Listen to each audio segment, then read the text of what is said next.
Okay. If something's funny, laugh. If it's sad, cry. If you don't like it, then just wait till afterwards. Tell me. So, okay. Hey guys, I'm Tanner, and I'm your host of The Pod at ROLC. This is a podcast dedicated to help you grow in your faith. Whether you're a new believer, a longtime follower, or maybe you're just somewhere in between, this is the podcast for you. Make sure to like and share, and let's get into today's episode of The Pod. Welcome to the podcast. Welcome to an episode here of The Pod at ROLC. And I honestly think that it's everybody else that makes me we got to get locked in here, got to get going. But it's going to be a really good day. And if it is your first time being a guest with us, as far as watching or listening to the podcast, and we're glad that you're here with us. But today that we're doing a live in the church, in the house podcast today. You guys, if you're watching the episode and you aren't in service, a lot of times you see Michaela with me. But we've got our entire church staff with us today, and it's going to be a really special Sunday. And so what's been going on is that throughout the month or throughout the summer months, we've been in this series on this summer road trip. And so what we had done was that we asked you guys out here in the congregation, send us questions. Let us know what you have questions about. What do you want to know more about? And so there was a ton of questions that got sent in, and that's how we've been navigating this road trip series, is just by taking your questions and making stops along the road and doing our best to help answer them. And so what has happened is that there were several questions that were asked along the lines of, how do I get more involved in church?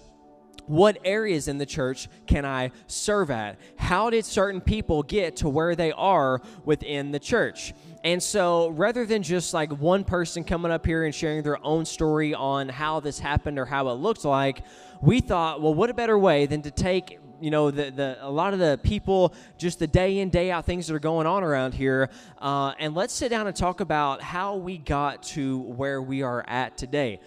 Because nobody up here started right here. Wouldn't it be crazy if you walked into church on a Sunday and as you're filling out your first-time guest card, they're like, would you like to preach today? And speaking of, did some of you guys laugh?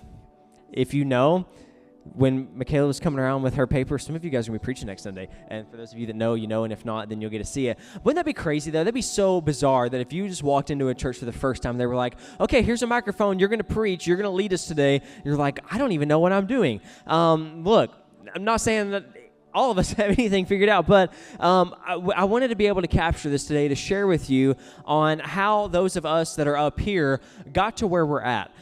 Because the local church is so important, and it takes so many people to make a Sunday happen. And even by the time this airs, it'll already be over, but Hope Fest is our largest outreach that we do as a church. It takes so many people to make just a Hope Fest happen, and that some people I know sometimes that we want to be, we walk in and we're like, I want to be on stage, or I want to be a leader, or I want to be a teacher of this, but sometimes the greatest places for us to start is just out in the parking lot, and it's sweaty, or it's sitting, with kids and putting shoes on their feet, or whatever it might be, and God begins to open your heart and show you, this is where I want you to be at. This is how I'm calling you into this.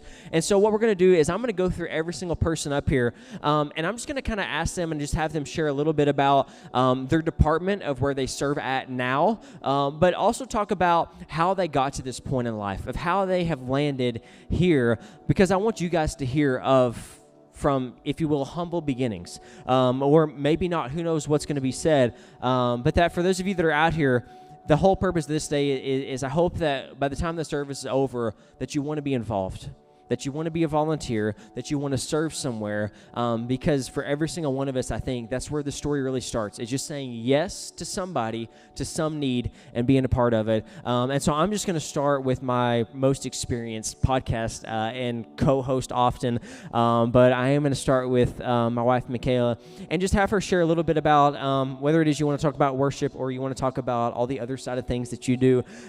Share with us a little bit as far as how, if people watch live stream, they saw you leading worship up here, and they saw you correcting me a moment ago because I was awkwardly trying to get this going and I couldn't. And so how it is that you have this gift of just making things happening. Share with us a little bit on as far as, how you got to this place here. My name is Michaela. Hi, Michaela. For those of you that do not know, I am Pastor Mike and Pastor Christy's oldest daughter. Tanner is my husband. I think the reason I can make things happen is because if you were here like 4 weeks ago, my gift is administration, and it runs through my veins. So sometimes I just like have to take over and just make things happen because I can't stand that it's not happening. So, do you think that comes from your parents? Do you get that from them? Okay. Yes. Okay, so I'm supposed to answer what I do? Yeah, well, tell us a little bit about like what you do here at the church, different capacities, but how you really started into these. Okay, I am the worship pastor and have led worship since I was like 12 or 13. And I'm also the marketing and communications director. That's my like... What does that mean? Nobody Yeah, I know you tell people that. Nobody knows what that means. Anything that has the face of ROLC, I'm probably behind it. So like out in the community, social medias, merch, anything that could possibly have the brand of ROLC on it, I've probably put it together or designed it. I also, that entails of like all the marketing of like all events that we do on social media, in the community, creating graphics for everything. That's flyers, t-shirts, all the things. So that's kind of a slim version of it, but a lot of things. The joke around the office is that I wear a lot of hats, and I do. So for me to have to get up here and like figure out exactly what I do, there's a lot of them. So is this like an Indeed application you filled out to do all these, or how did we? I don't think so. No. Unlike probably what everyone else is going to say, I was raised in ministry, so I am a PK, and honestly, like pastor's kid, sorry. I started by literally just serving wherever my parents put me. So like Wednesday nights, if it was like, hey, we need someone to help in missionettes. And if you don't know what missionettes is, that's like an old school term. And we ain't got time to go into that. So, but they'd be like, hey, we need someone to help here. Hey, they need help in the nursery. Or, hey, can you go clean this toilet? Or, hey, can you go open the door? Or I've literally served in every capacity possible. I know my calling and I know my lane now in life. I love all of you nursery workers and preschool workers. It's not my calling. I love our pastors, our kids pastors, and our kids volunteers. It's not my calling in life. I will help in any capacity they need me, but I just know. And so that, I think, goes back to even what Pastor Tanner preached as far as like learning your gifts. I know I love, if you know me at all in any capacity, I love being on the backside of things and making sure everything flows and runs smoothly.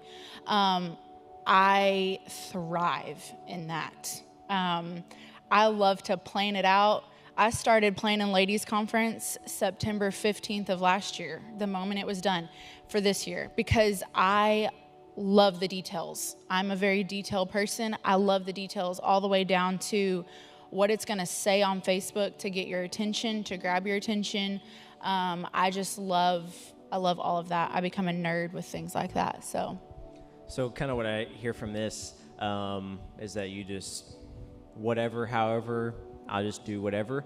And I think that's really important for... I really didn't have a choice. Yeah, well, this is true. You didn't get a choice. Maybe we shouldn't give you a choice. I don't know. Maybe... No, I think a lot of times they're just, they get involved in church and they just say, I just want to serve somewhere. I just want to serve somewhere. And so we just put you somewhere. And I think something that's really important is give it a few tries.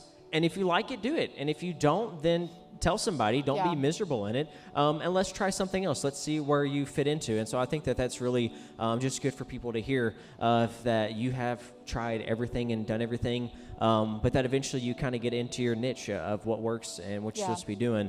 And so I think it was just good for people to hear that. And I think it goes for everybody. You say that, and like anyone that's on social media right now, like TikTok or anything like that, they tell you not to find your niche, to just try it all. And like when you figure something out, you're gonna know. And so I think that applies here too, of like, don't try to just settle in and be like, okay, I think I like kids, so I'm just gonna do that. Or I think I like greeting, I'm just gonna do that. Don't like try to find your niche yet. Just try things out. You're gonna know what works and what doesn't. And maybe it is a behind the scenes person. Like maybe you're like, I cannot talk to people, but I could organize something like crazy. There's things for that. So perfect. Great answer. Thank you so much for sharing. I'm going to go down the line here, and I'm going to go with Pastor Katrina here. And I know there's so much good stuff that I want everybody to share, but I also know you don't want to be here till like it's dark, and so we're rolling through them here. But Pastor Katrina, I would just ask, Pastor Katrina, she is our missions pastor here at ROLC. And you have been a lot of the mastermind behind like upcoming Hope Fest we have and mission trips and all these things.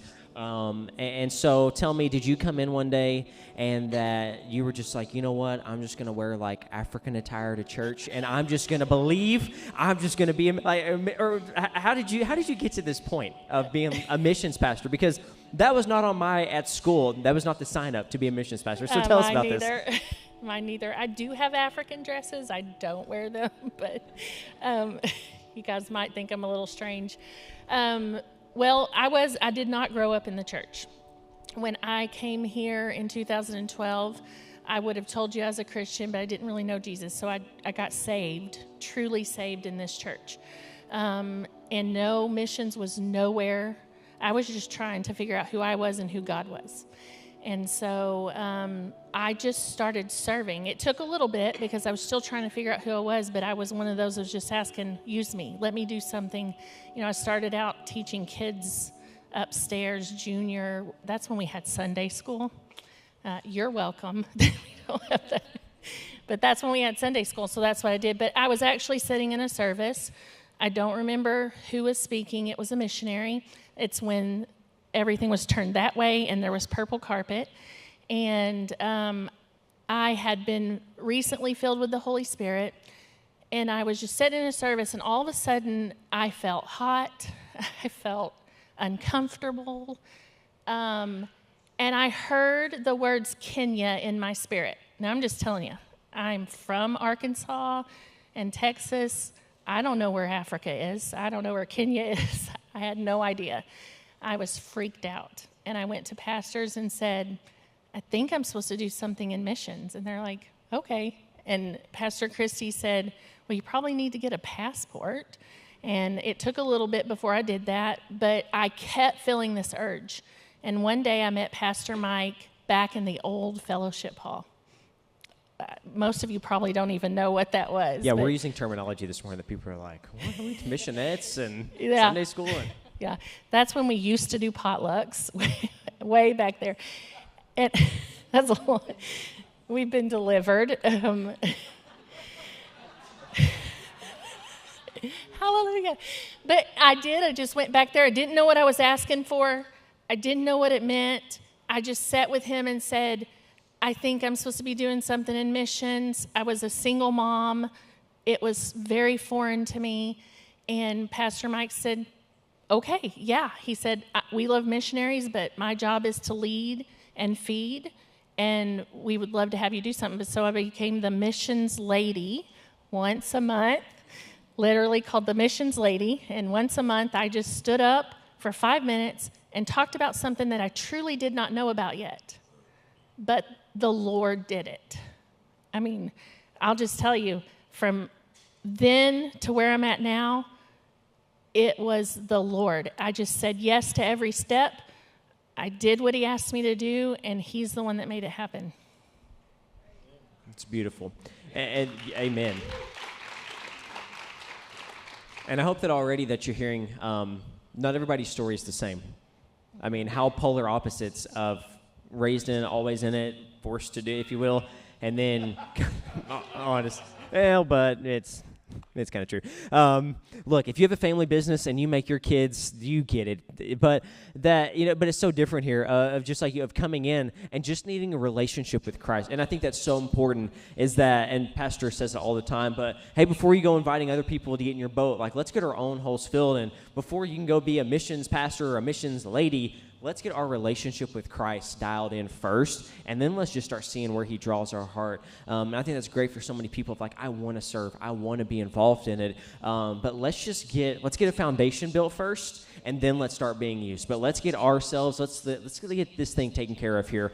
I'm going to swing over to this side now, and I'm just going to start again with that person closest to me, and so I'm going to start with Pastor Christy here. Pastor Christy, I would love to hear.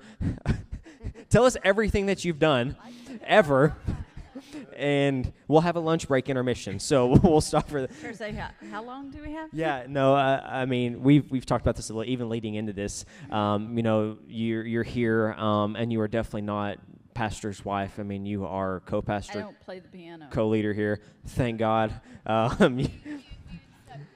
Yeah, we always need piano players. That's just not her, but God has definitely used you and is using you in mighty ways. So tell us about how you're here. This story. First of all, I did battle for a lot of years that I did not play the piano. I'm just going to tell you it's a real thing because I wasn't a typical pastor's wife. I didn't look the part. I certainly didn't fit the part. So that is a real thing when you battle things that keep you in a place. But I fell in love with Jesus, like head first, because he saved me in a moment that I didn't even know I needed saved. And so that, I'm kind of one of these weird people in life that I've always known God. I've always known him from a small child growing up. I always knew God was there. I just didn't know the depth of it and how much he was actually there. And so when I fell in love with Jesus and got a relationship with Jesus, I told him from the very get-go I would do whatever he wanted me to do, wherever that may be.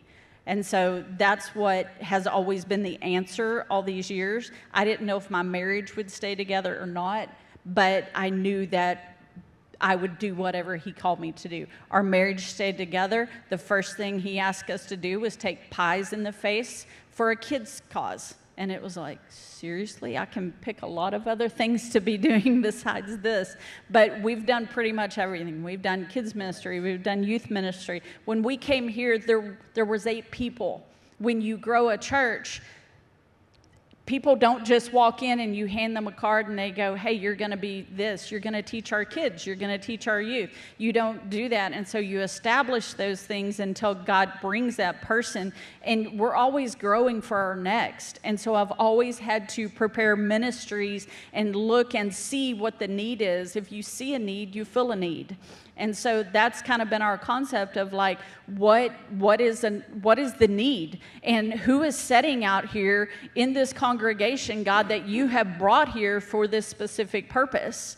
And so that's kind of been my goal all along is like, I develop ministries. I've done men's ministry, y'all, and I'm a woman, but I have helped men's ministry to do things and to get things together. Taylor's nodding his head. This was actually far before our men's ministry now, but I still help them to coordinate things. I still help every ministry because it's in my heart to see the potential in people brought out and that they're living their best life. And so that's always just kind of been the goal. So I do discipleship now. Anything that has to do with discipleship and developing ministries is what I do. I teach master classes. We help put together the life restoration classes that go on Tuesday nights, which will be starting back up. We've helped develop a nursing home ministry. We've helped develop the mentorship ministry into our schools. And so all of these different ministries come out of one place. And that is simply, it's not having the education to do it. It's not having the platform to do it. It's having the yes to do what God wants us to do next.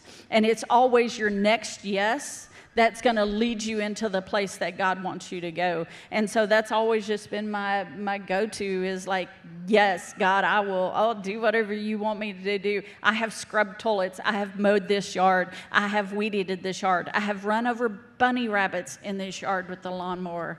It has been catastrophic of the things I have done. Okay, so can we talk, just in that moment, I remember when Pastor Christy was out there mowing and she hit this. No, okay. Yeah, it was a family of rabbits. Let's be real, though. And the wind We was blowing. used to have an outhouse here, y'all. An outhouse. We an had an old outhouse. Yes. And I went by the outhouse like I was supposed to. Little did I know a family of rabbits was there. I hit the whole bunch of them, and I had the thing flipped up on the mower, and it went all over my face.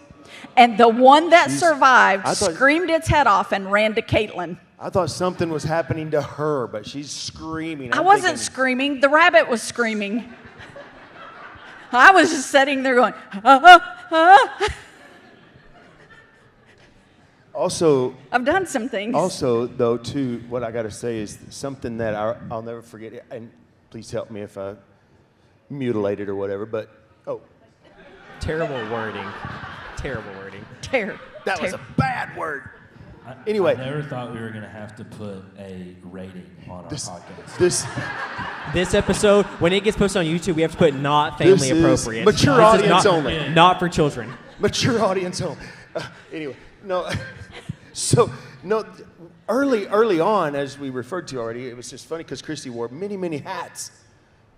And when we were, the very first sanctuary we had, and we just had very, very few people, and Pastor Christy she was actually our first security guard.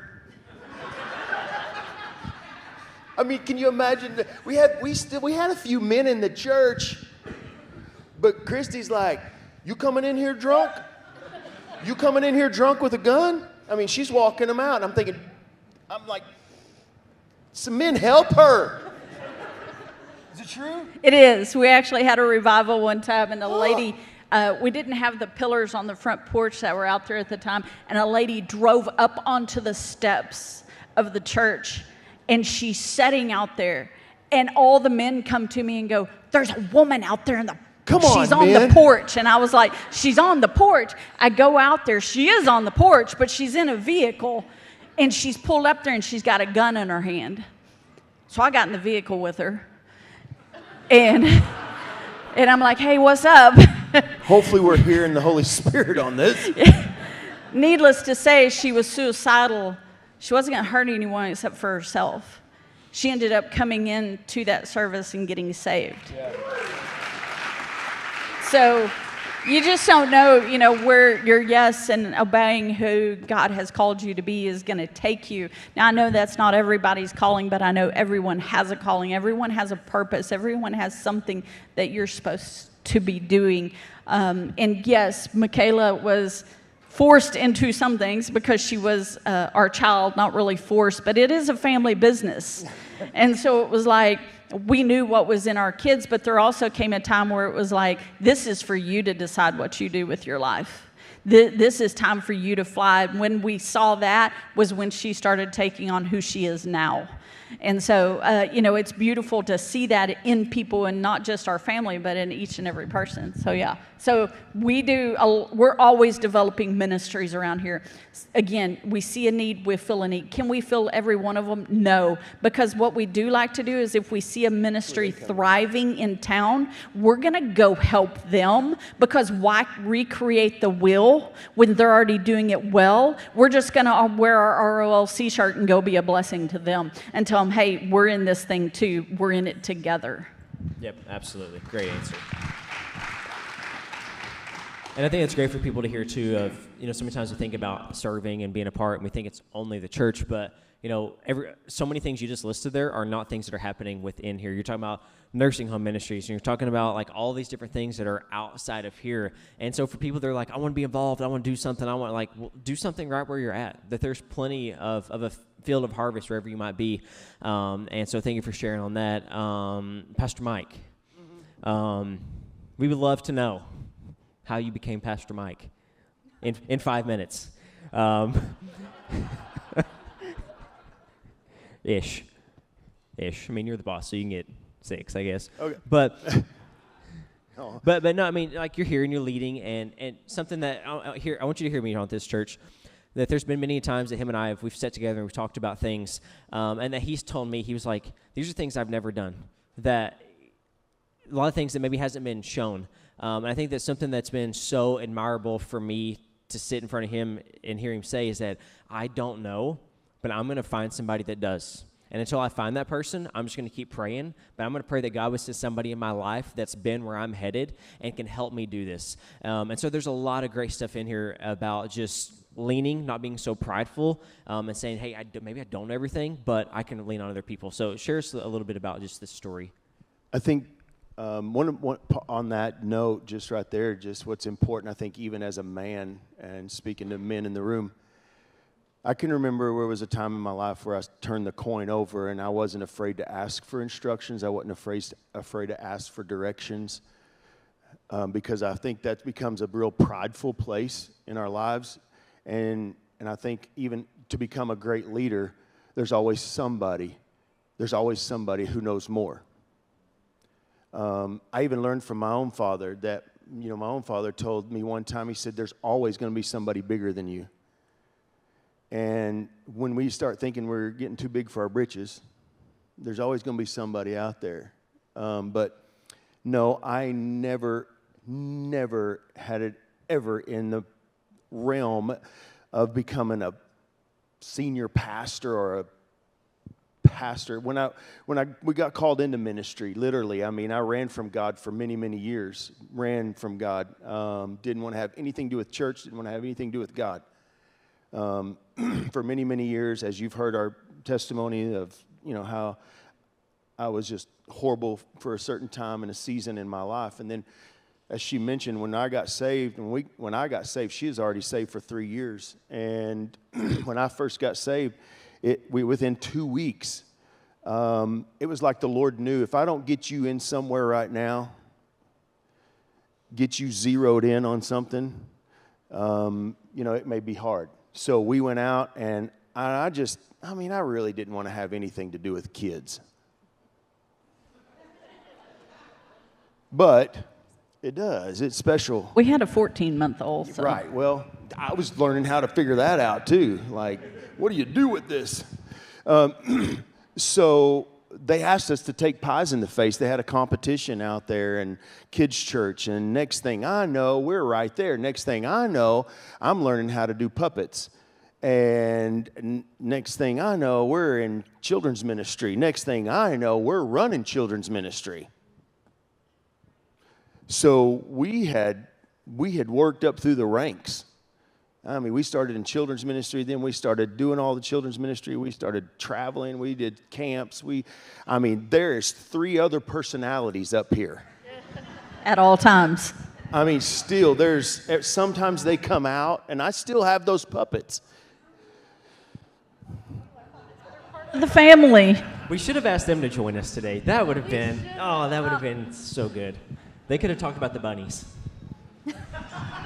They don't know about the bunnies, and we're not going to tell them either. You don't even know what's going on in my brain right now. It's like, anyway, voices and things and characters and. There's so much. A true thing. I'm telling you, it's a gift, and I suppress them anyway. So anyway, yeah. So we went there. You got 5 minutes. I'm already 4 in. Went into youth ministry. And it was crazy. We served everywhere. I mean, when we took off in our first youth ministry position, it was, it was a small, and it grew, and it felt like our whole life and our whole ministry. We talked about it. It was CPR. Does that make sense? Everywhere we went, God was using us to CPR, bringing things back to life. And the children's ministry the youth ministry was. There was a time we were doing children's ministry and youth ministry. Don't get those mixed up. So, but there was all that, and then got a real first interview, and went over and moved to, we went to Alpena. We was there for a while. We opened up a building. It was just, we didn't know what to do. I never preached a sermon. I mean, I can remember recording songs on tape cassette. We would do a tape that had the 4 songs we wanted on it, For so worship. that would be worship.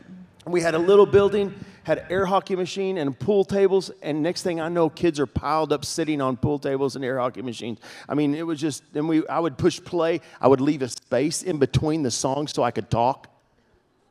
Hallelujah, come on, worship. Come on, students, lift your hands. And the next song starts.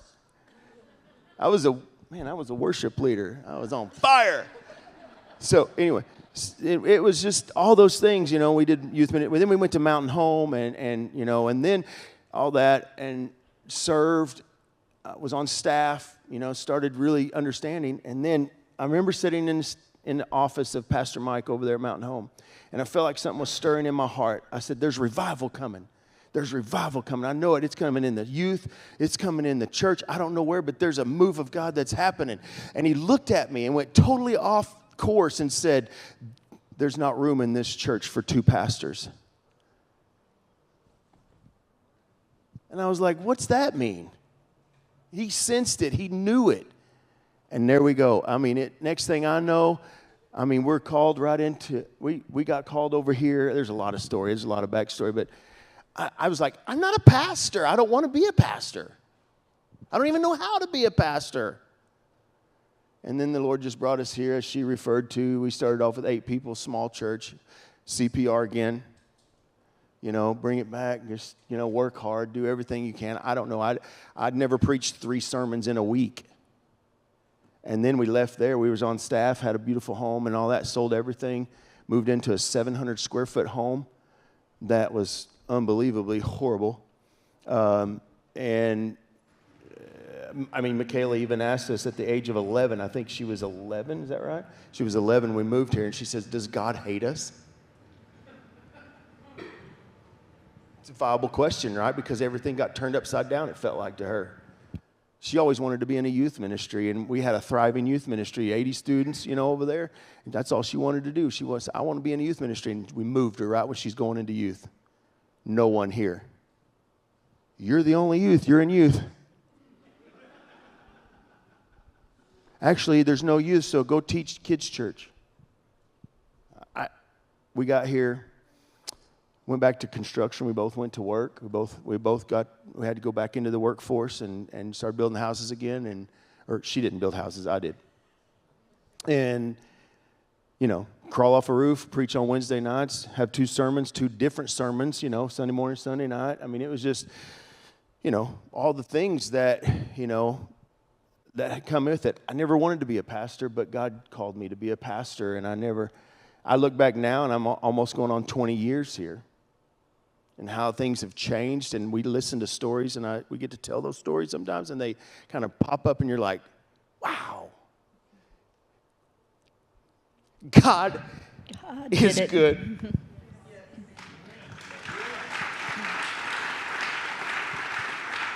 And this is They say you cry in these podcasts. Isn't that what y'all say? Everybody cries in these podcasts. So I guess the point of it is that if God can use somebody so broken as I was to bring me all the way through to where I am, who are we to say he can't? Who are we to say that he can't? Am I the great pastor? No, there's a lot of people that's told me I haven't been. A lot of people told you have been. There's a lot of people that have said, great job, pastor. So, this is for you today. We can serve. God can call any one of us to do anything that he calls us to. And he doesn't call the equipped, he equips the call. Amen. That's great. And I think it's just so important here of, again, people, this year makes 19 years since you guys have been here? Yeah. So 19 years, and so many people, I look across here, and so many people that have now, just came in at this season of life and that they get to see all these things. But, I remember some of these things of coming over to hang out with your daughter, and there's both of you guys on the mowers, and you're out there mowing. You were my youth pastor when I first started coming here. And so what they're saying is true, but it was just that of just saying yes to God and whatever that looks like. And so I would encourage you that, maybe where it is that you are starting at, that you want to be somewhere else. But just like in worship this morning, what was the last song? That there's a miracle in me, that what God started a lot of years ago, that there was this, but it was his plan to get you here. And now you're the boss, so you get extra minutes. But I am going to jump on down, though. I'm going to go to Pastor Josh, actually. And so Pastor Josh and Pastor Kendra / Coach Kendra.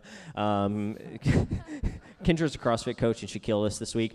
You didn't look so upset when you said Coach Kendra as you did yesterday. Yeah, today was better. Yesterday I was hurting a lot. So they do lead our kids ministry back there and do such a great job at it. But again, it's one of these things of, it's not like they just walked in one Sunday and we're like, we could really use kids pastors. You should totally go back there, and we're going to leave you alone with like 50 people's kids. Good luck. And so it's kind of close. Though, yeah, to be honest. sure.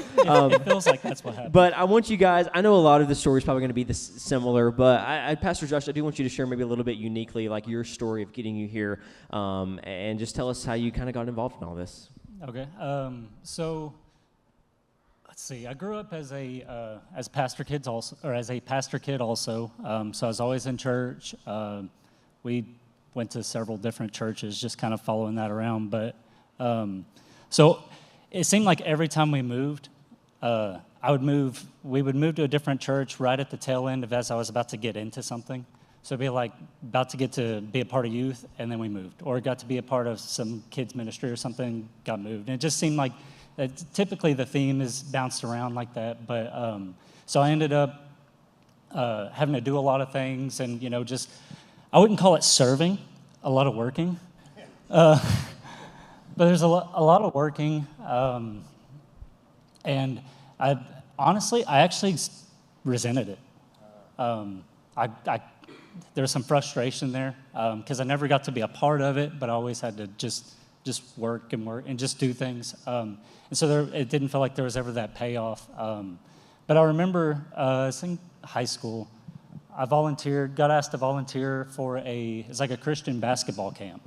And I was excited because, like, as a kid, I went there, and I remember they always had teenage like team leaders and stuff. And I was looking at them, I'm like, oh, I can't wait to get to do that. Like, that is so cool.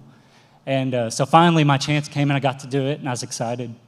And so my job was going to be to help one of the station leaders just like run drills and different things like that, and just kind of help support them. And then within like a couple hours of the camp, I remember there was a kid, he's missing home, wanted his mom, and the camp director came to me and he said, scrap everything you're doing. Your new job is you're with that kid. So everything was, I ate with him, sat during the drills. If he sat in my job was to make sure he had fun and get him to stay at camp. And so for like a day and a half, 2 days, that's all I did. I spent time with one kid, just talking to that one kid, and he ended up going home. Yep. Great testimony. Thank you. Great testimony. All right. God is good. Amen. Next, well, no. Good. No, but that stuck with me though. Like just that seeing those kids and like I would say from that point, before I resented other things, doing like working and doing other things in church. Praise God, don't feel that way anymore. But like with kids, it was always an easy yes. So worked in a couple different, helped teach different ministries or like boys ministries, took kids to camp, just kind of kept going. And then somewhere in there we got married. Yeah. And so, yeah. Do you want to go to her and then Yeah, you guys, Pastor Kendra, you're welcome to jump in, and you guys can kind of close out your story together there. Okay, we do kind of come together I knew in it'd this probably come somewhere. together. somewhere? Yeah, so I did grow up in church too, and kind of like Pastor was saying about Michaela, I never had a kids ministry. I never had a youth ministry. Like, I was the only kid. And I had some really dedicated teachers, though. Like, they were always there every Sunday, every Wednesday. They knew it was going to be me. But they were always there. And if they were going to leave, like, they found someone to cover me. Like, I learned the word from Sister Opal every single Sunday morning. But because of that, and because my parents were really active in the church, I kind of got treated probably a little more maturely. You know, I started serving pretty young, and I had a lot of little cousins that I just mothered and took care of. And I started teaching a class, missionettes. It was rainbows. When I was 15, I started teaching 2- and 3-year-olds just Bible basics, just, you know, Noah's Ark. They hated to color. Like, what kid hates to color? So we used lots of stickers, you know. I'd never done anything like that. And I remember realizing one Wednesday that these kids came with their grandparents. And so their parents weren't present at church. And their grandparents were just trying their best. And they were bringing them. And I felt the weight for the first time of what I was doing on that Wednesday night with these 3 kids. I was teaching them Jesus. I was teaching them the word. And I realized, like, they have to have this. If they don't have this right here on this night, they're not going to get it when they go home. And at 15, that weight just kind of began to set in on me of the importance of teaching these kids, because they might not get it when they go home. So it just kind of kept on with that. And by the time I was 19, I was like I was going into college, getting ready to become a teacher. And I was teaching missionettes on Wednesday night. I was teaching children's church on Sunday morning. And I was leading worship on Sunday morning. I was doing all the things in the church. But I loved it. I loved being a part of our church. I loved serving in our little church. And I tried to get people to help me with children's church, and I couldn't ever get anybody to commit to it. And the same kind of weight hit me. It was like, if I don't, then they don't have anybody. They're going to be sitting in Sunday morning. They're going to be coloring in a coloring book. They're going to be told to be quiet, and they need the word. They need it at their level. And so if there were kids there, because there weren't always, but if there were, I came off the stage after singing, and I scooped up all the kids, and we went in the fellowship hall, and we did kids' church every Sunday. I did in the past. It's a past life, actually. It's not current. I've got kids' church. Remember? This is why we're here. So, like Pastor Josh said, somewhere along the way, we got married in that. He moved into my church. His dad started pastoring at our church, and he moved in, and I became a teacher and kept doing all the things. And then I would come home and tell Josh about all these kids who had terrible lives and terrible home lives. Yeah. And that, like, I remember I'd get so frustrated because she would talk about these kids and kind of talk about what's going on in their home environment and what their parents just not being there for them or being there, you know, physically for them, but not, you know, just completely neglecting them. And I remember having this like frustration and anger, just like if they just knew how valuable they were, if they just knew that there was a God that cared for them, they just need someone in their life to do that. And so, like, I remember I didn't know their faces. Sometimes she'd let a name slip. But like I knew those kids and I knew their situations, and it's just like, and I knew I couldn't get in there, but I'm like, man. And so like through her being a teacher, I also kind of felt that passion continue to grow and develop inside of me as well. Yeah. So we kept at it. I kept doing kids' church. We did youth ministry there. We had Caleb, and we kept loving kids. We kept caring about kids, and it was always just like, what? Stop. It was always just like someone has to, right? Like, Did you get married? we did get married. Yes, we got married. We got married. We she are liked married. It, and she put a ring on it. There it goes. There we go. Anyways, so we ended up coming here, right? And we said that we were not doing anything. We came from a little church. We ran the place, and we said we were sitting back there. We sat under the balcony and let Kayla run around, and we said we're not doing anything. And that lasted a whole 3 months. For 3 months, we and were resolute. We went to kids' church because we knew how. We knew how to teach kids. We loved kids, and we cared about them. And so we went back there. Yeah, I think it's funny. What? It cracks me up because we went back there and we're like, okay, we're just going to do once a month. And then after our first time, we get in the car and we're like, yeah, that's not enough. We got to do every other week. And then I think we made it our every other week, and then we got in there and we're like, yeah, that's not enough. Why don't we just do all of them? We decided like that. But the reason why, we had a conversation, we said, we care about these kids. We want to have relationships with them. Mm-hmm. We want them to know us. We want them to know who they're loved by, that they're loved by their Creator, but they're loved by us. And once a month is not good enough for that. No. We have to know more than their names. We need them to know us. We want to know their stories. And so really, for me, the question I think was how did you become a kids pastor? I actually had to ask God this week, how did I become a kids pastor? I'm not really sure, but looking back, it was just serving whoever was in front of me. And for me, that was kids. It started out as whoever was younger than me in my church, and it started out with family, and I turn around and look back at all these things, and it was just a lot of little yeses. And now we serve all these wonderful kids here, and we love them, so... And I can attest to Pastor Mike about the puppets in your head. But the only thing worse than that is when they don't get along. Okay, but also when we decided we wanted to do puppets, Pastor Mike and Pastor Christy came over to our house and brought the tote of puppets. We learned on the OG puppets, so they're special.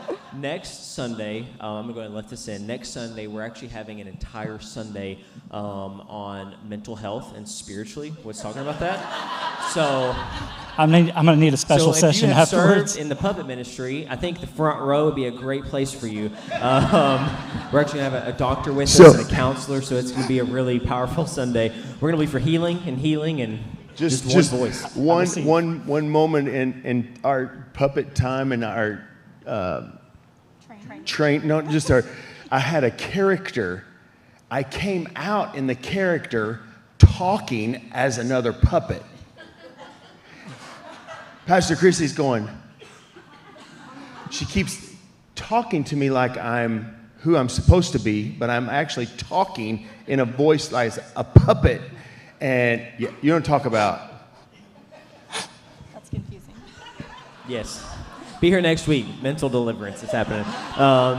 Hey, I'm gonna jump down here on this side of it here, and I want to hear from these two down at the end here, and it's always so special, I think, because Dustin, so many times that he's involved on the backside of stuff, and Katie, so many times she's also in the back with all the little ones. But I want to start with him, and I'll start with Katie. I'll start with you first. But tell us a little bit about, as far as your roles, because you are like Michaela. You got a couple different things that you're doing within here, but it's the same story. It's not like you walked in and it's just like, I'm gonna go be with a bunch of 1-year-olds, and because I love changing more diapers than my own kids' diapers, so I just want to do it every Sunday. So tell us about how you got to where you are. Okay, I don't know how we follow all of these great stories, but y'all heard from us a little bit last week. But I definitely did not ever have it on my radar to be on a staff at a church. It was always, for me, I was going to school to be a teacher. I just knew that's what I wanted to do. It's what my mom did. I just felt like that's what was for me. And I think, kind of like Kendra, we still get to dabble in our teaching here as well. And I think that those things were not, I don't think that we went to school and got those degrees for no reason at all. So I think we carry those with us, but I'm getting ahead of myself. But I did go to college I grew up in church my whole life. And then I went, when I graduated, I went to college and got my teaching degree and taught for 7 years, and so I did that, and we lived in Northwest Arkansas for several years. How many? 3 years? 4 years? Something like that. Dustin's from there, but I lived there while I was teaching for a few years. And this is home for me, though, not ROLC, but this area is home for me. And so we moved back home for me, and I started teaching here. When we moved back, we knew we wanted to try some different churches in the area that we had never been to before, and we sat at home for several Sundays watching different live streams in the area. And so we watched the live stream here and watched Michaela and Dustin was like, I can do better. I got to get there. Dustin's like, oh my gosh. I got to fix that thing. Dustin was saying, Godspeed to whoever's doing that. I don't want to do that right now. Yeah, Dustin was like taking a break for a minute, but we that's how we got started, even being involved here at all, is just by watching the live stream from home. And so we did that, and we were like, you know what, that's like, we live Newton County way, so we were like, that's the closest one to us. Let's try it first. So it just kind of made sense. So we showed up on a Sunday. I was so nervous.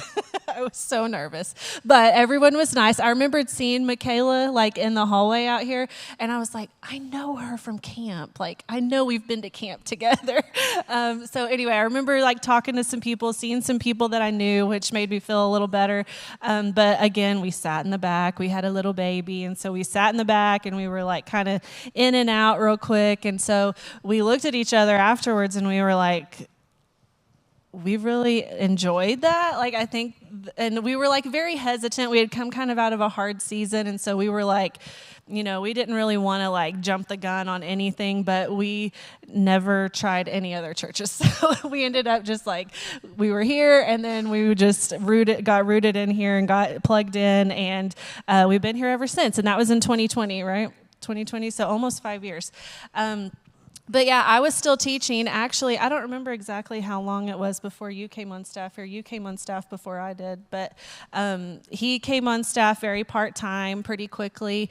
And then I was still teaching, and I was going through a lot of, which y'all heard some of this last week, but I was just feeling like a tug to like do something different. But I was like, Lord, I went to school to be a teacher. Like, that is what I am here to do. And so I was really struggling with that. And I was like, well, maybe I just need like a different teaching job. So I applied for all these other jobs, got offered an incredible job. I was like, is this it? Like, but I still just felt so like uncertain about it. And so after a lot of praying, I was like, I can't accept it. I think I'll literally be sick at my stomach if I accept that job. And I was like, I have no clue what I'm going to do. But I stepped away from my teaching job, and I was a nervous wreck about that. I had no clue what was next. And then within a week, I was approached by pastors about helping fill a need here. And I was like, thank you, Lord. Like, that was not on my radar at all a week before when I stepped away from my job and turned down another job. So anyway, that's kind of how I ended up here. I think it's been like 3 years now. So yeah, the role that I fill is, I am, if you fill out a volunteer application on the app, that comes to me. And so you're hearing from me, and I'm getting you guys plugged in all your places. And what y'all were talking about earlier, on that form, they can choose like where they want to serve. And I think they're doing what you're saying, a lot of them, because they're like, click in every single area. And I'm like, you can't serve in every single area. Let's start in one place. But I see that, and what I always tell you guys is like, I see that you're interested in a lot of areas. Let's try to narrow it down for now, and then we can grow from there, okay? So anyway, I am the person that you'll talk to, and we'll do all the background check stuff and all of that, and getting you plugged into a team. But then I also oversee our wee kids area with our nursery and our preschool, and so I'm back there a lot. And do you want me to get into all that, the serve teams back there right now, or are we coming back to that? Okay. All right, I'll turn it over to you. Yay. Yay, Katie. That's right. Well, I'm Dustin. I am a production director here at ROLC, and that sounds like a really kind of vague term, but essentially what I have been put here to steward is all the lights, screens, content that goes on screens, all the cameras in the room. My job is essentially just to make sure that audio, visual, lighting things go smoothly. They're done with excellence, but they're also done in partnership with God's Spirit too, and His will and His way. And then also making sure that our online presence that goes out from what happens in this room is captured really, really well, and that we go live on Sundays, which you'd be surprised it's a little bit difficult to make sure that happens every week. So, but yeah, that's essentially my role, and I lead a team of awesome volunteers. Thank you so much, by the way, just to all of the volunteers that serve on production. You guys are crushing it. Great job.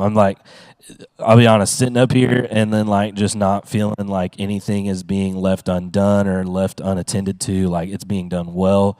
That right there, I'm just so proud of those guys, like and ladies. They are doing an incredible job. So, but yeah, that is my role here. I have been doing this, production world, video production is where it started.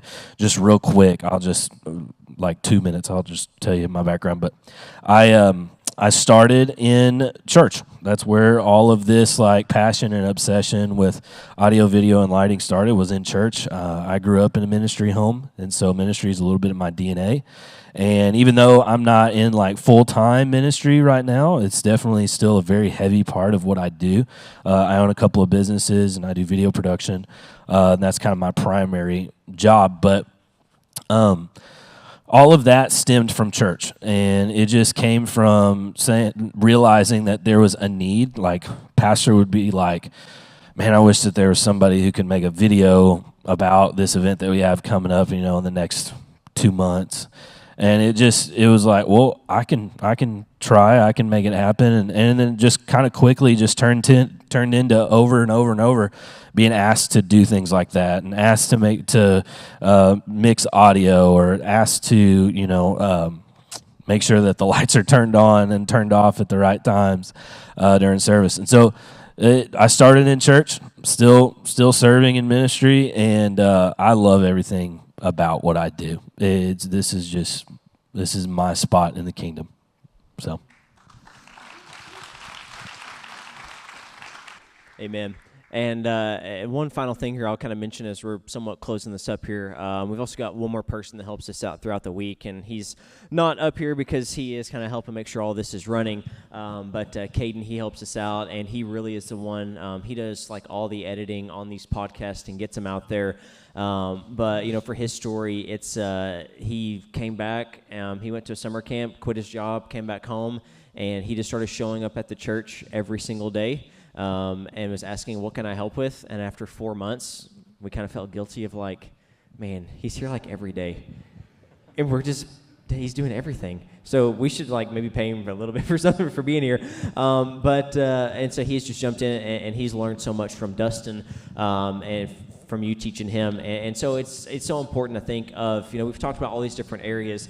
And everybody's story is obviously so different, right? I mean, you've got some that were raised in it their whole life. Some came into it later in life. Some were like, I was in, then I was out, then I was back in. And I think it's important that for all of you here today, and the purpose that we're doing this, I know some people left during this. Maybe they didn't want to serve. I don't know. But those of you that stayed with us, I love just sitting up here watching everybody. But maybe that you have sat through this and you already are serving somewhere, and we're so grateful and thankful that you are. But maybe you are like, there is a stirring inside of you of that. I want to do more. I want to be involved more. Then start praying those prayers and start saying yes to God. And that sometimes that the opportunity that's presented in front of you may not look exactly like where you thought you're trying to get to. Of like, I really want to be here, but I'm doing this. Yes, God says you need to go here first because I'm going to get you and prepare you for this place. And maybe you're not serving anywhere. Maybe you've just been attending ROLC for just a little bit, and you're kind of new, but you're like, I really do want to be a part of something, but I don't know what I'm good at, or maybe you think I'm not good at anything, or whatever. I promise you, God has a place for you in the church and in the kingdom and places to serve at. And so I just want to encourage you, and I know Michaela can speak to this probably better than I can, but we have a really great platform for you to be able to be involved in this. And so if you would, I want to share this before we actually close the episode. That way, in case somebody is maybe watching that does go to church here but maybe missed today, would you just let people know as far as the easiest, best way for them to get involved and be a part of what's going on around here? Yeah, so if you don't already, we have a church app. It's just called Church Center. You just look up Church Center, and you just type in, you scan the QR code and you'll download it. But please go on there, make a profile if you don't already. And if you haven't yet, we updated our dashboard on there. So now when you go to the home page, it's going to say dashboard across. You should click on it because some of you have not closed your badges yet. Ooh. So that means, so the badges are at the top. You can see where it says, hello, Eric. And then underneath is like all these little badges. Some are gray, some are orange. If they're orange, that means that they're doing that. So Eric is attending, and I can't tell what the other one is. Water baptism? No, yeah, I don't know what that other one is. We don't have that one, so my bad. But if you've not been water baptized, then your little droplet of water is not lit, or if you're not serving, or if you're not in a group, or if you're not giving, or things like that, then your badges don't light. When you go in and do those, your badges will start lighting and things like that. How many of you have like an Apple Watch or a Oura Ring or a Garmin or any kind of fitness tracker thing? Most of you are probably like trying to get a certain amount of steps during the day, or it tells you like, hey, you've closed all your rings, all that kind of stuff. Well, we're generations of people that we like to do those things. That's why they're created. There's a thing in your brain that when you look down and your rings aren't closed, there's something inside of you, or there should be something inside your brain that actually reacts that says, I should do something so this closes and it's complete. If your brain isn't acting that way, you've probably shut it off with certain things in life, and it should be reacted. Anyways, but that's the same. Do what? There's more going on. That's the same as this. And that's the hopes, is that you will want to be involved. And when your rings and your badges aren't closed, then it's an activator of like, oh, I should be involved in this. But the app is a great way to just get involved, see what's going on at the church. It's how you sign up for things. It's how we get information out to you. You can sign up for our text message if you haven't already. We have an SMS text message that we can send things out to you, all that kind of stuff. But I will say, I had a conversation with someone probably about 5 years ago, and I was just thanking her for serving. She has served in multiple areas, and her comment to me has changed my whole trajectory of how I think about serving in the church. And I was like, thank you so much. You're always the one that I can just call. You show up, you're here, all the things. And she looked at me and she said, it's the least I can do for a God that saved my life. And I think that alone, if you do nothing else for the rest of your life, if you come in here on a Sunday and sit, if you don't do anything else, but you could open a door, you could serve somebody breakfast. I mean, it doesn't have to be as extreme as like, taking care of kids and changing diapers, but like, we need someone to run a camera. We need someone to click words. Like, there are things for everyone. So don't feel like, oh, well, I don't know how to do this, so I just shouldn't. There's something for everyone. No matter where you are in life, no matter what season you're in, we have something for you. It's great. And she mentioned so many great areas there. I mean, there is something for anybody, everybody, especially here at this place. And so as we're closing up this episode, I just want to take a moment and just say, everybody down this side, thank you for sharing. All of you down here, thank you for sharing.